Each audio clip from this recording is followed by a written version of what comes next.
Selon Slavoj Žižek, le capitalisme repose bien souvent sur une forme de désaveu. On se moque de l'exploitation de manière à mieux la laisser guider nos vies. C'est ce qu'on retrouve par exemple quand on écoute les employés de certains youtubeurs, qui ironisent sur le fait que leur patron pourrait les virer à n'importe quel moment. Et ouais, effectivement, ils peuvent. Mais puisqu'ils ont une conscience ironique de la situation, alors ça va ?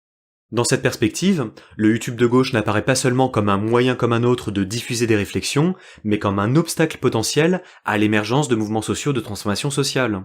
La consommation de contenu de vulgarisation peut très vite s'imposer comme une fin en soi, comme une forme de développement personnel comme une autre. On en vient à imaginer qu'il suffit de se changer soi pour changer le monde.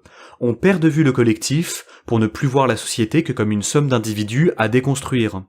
Plus que les mouvements de lutte des opprimés, la consommation devient la méthode de référence pour changer les choses. On se dit que si tout le monde prenait le temps de regarder telle vidéo, on pourrait enfin progresser.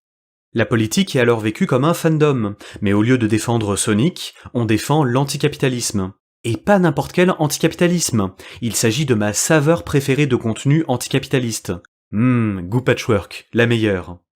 Et évidemment, si c'est celle-là que je préfère, c'est bien la preuve que je suis moi-même meilleur que tous ces gens qui ne savent pas l'apprécier. Le militantisme se transforme en une compétition qui vise à s'affirmer soi en même temps qu'on affirme notre idéologie. Une manière d'asséner son capital culturel encore et encore. Ce que je dis là ne signifie pas que finalement tout se vaudrait, et qu'il n'y aurait pas de cause qui vaut le coup qu'on se batte pour elle. Et encore une fois, le but n'est pas non plus que vous vous sentiez pointé du doigt. Par contre, ça pose la question du rapport que l'on entretient à la politique, notamment sur les réseaux sociaux. Ces derniers sont conçus pour maximiser l'engagement, de façon à ce qu'on passe le plus de temps possible à visionner du contenu et à débattre de la montée du fascisme comme on parlerait de n'importe quelle autre passion.